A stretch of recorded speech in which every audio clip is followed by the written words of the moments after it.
out to Lawrence. Thank you for the donation. On 3 says, CU hype train is dead. Yeah, okay. Did we not witness the energy from the press? If you had to put money, does Juju start some games? I feel like he should sit out and just learn. Why the rush? All right. Perfect segue into the next conversation, Dukes. Prime talked about this, but this is what he said. We brought both up because I don't know which one's going to start. Hey, man, I like the fact that he was quiet about it, but at the same time, Juju even made this statement. He talked about being there and coming in. He said how much, not only is it an honor, you can tell that Prime trusts him to be able to be there at Media Day because they brought 5 people and be able to speak for the team. That shows not only the maturity of a Juju Lewis, but the leadership traits that you're looking for in a player. So I'll let you answer Lawrence's question. Who you think is going to potentially get this start? Because I've said it numerous times. I think I'm going to stick to my guns. I think you go with Salters just because you know you only got 1 year left of him. And let Juju learn, but at some point play both. What you thinking? I don't know, man. It's too tough for me to call. I'll tell you what, like, today would have been the telltale sign that when I found out that Juju was coming, I was like, oh, it's a real quarterback competition. This doesn't have anything to do with the potential of just Salter, but this has everything to do with how soon Julian Lewis could play. He's a real live quarterback phenom, and if you had to start somebody, I said this all last year, Julian Lewis was the most the most ready to play quarterback in that class. And you look at all the ballers, Bryce Underwoods, the Keelan Russells.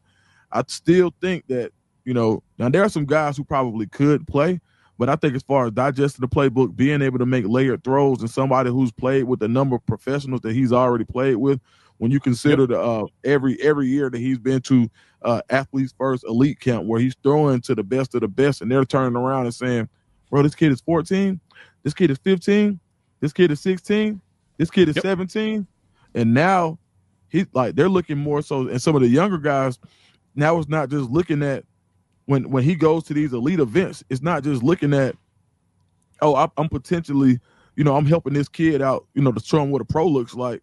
Now they're looking at a potential teammate. So we're talking about a real live quarterback prodigy here. And so this is no disrespect to K. Salt and everything that he's done in college football, because in his own right, he was also a top 50 recruit coming out who originally was at Tennessee. He does have a 3,000-yard passing, 1,000-yard rushing season under his belt. So, it's not chop suey. It's nothing to sneeze at. But I just think it's just too close to call. And if I'm being selfish about it, as someone who wants to see, to have, how can you stretch this out? Of course you will want Julian in a red shirt, right?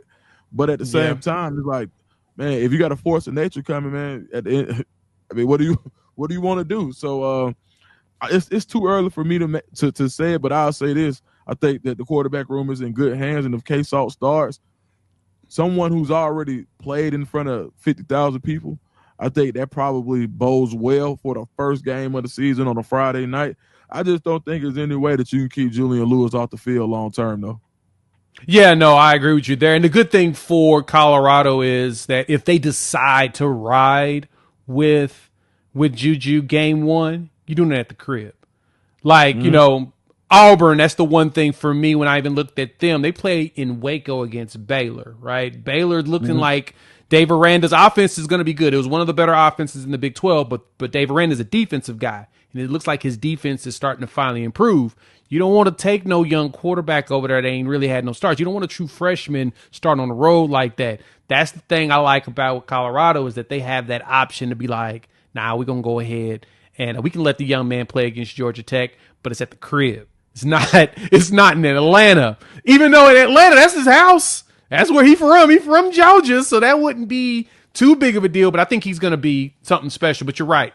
You would like to redshirt him, but again, if he's a force of nature, like we're seeing and hearing, it's going to be tough to keep him off the field. But Prime even talked about that, how this team, he feels like I said before, it's going to be a better team because it's going to be a team.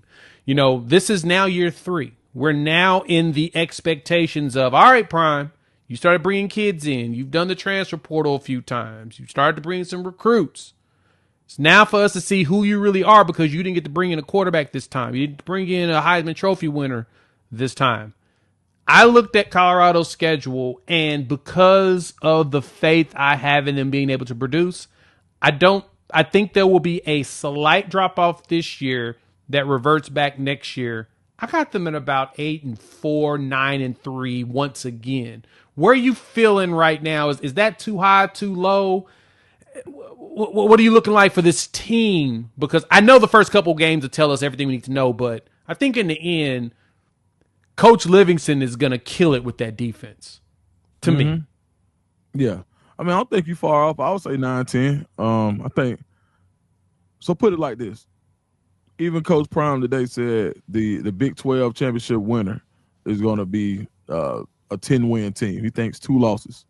So if I put Colorado right in there, I see Colorado 10-2, 9-3 in a Big 12 that's not as – I think some great teams in there, but I think the Big 12 is pretty evenly matched this year. And I think Colorado is still in that upper echelon of Big 12 teams. I mean, just look at the roster. Like, man, you know, it comes down to Jimmy's and Joe's. And when I look at, I mean, you look at the best offensive line in the Big 12 is probably Utah. When you look at the amount of draft picks for this year's draft they have, you look at the defensive line. I think Colorado is probably right up there with Texas Tech when you look at production off of what they've actually done and who they've got. So, I mean, the running back room, I mean, like the Big 12 just there's nobody in the Big 12 who, when I look at a position room, that I say just dominates over what Colorado has. And I think that gives them an opportunity to win every game, and that's including the quarterback room. So I think the job of recruiting they did, and when they literally – and I said it, and you know, I was like, hey, look, y'all, the portal ain't over. The portal ain't over. The portal ain't over. And it was, oh, well. And I think what people were thinking was, well, we don't have that many spots on the roster because we've already got this many offensive linemen. Nah, man, they said they're going to get more.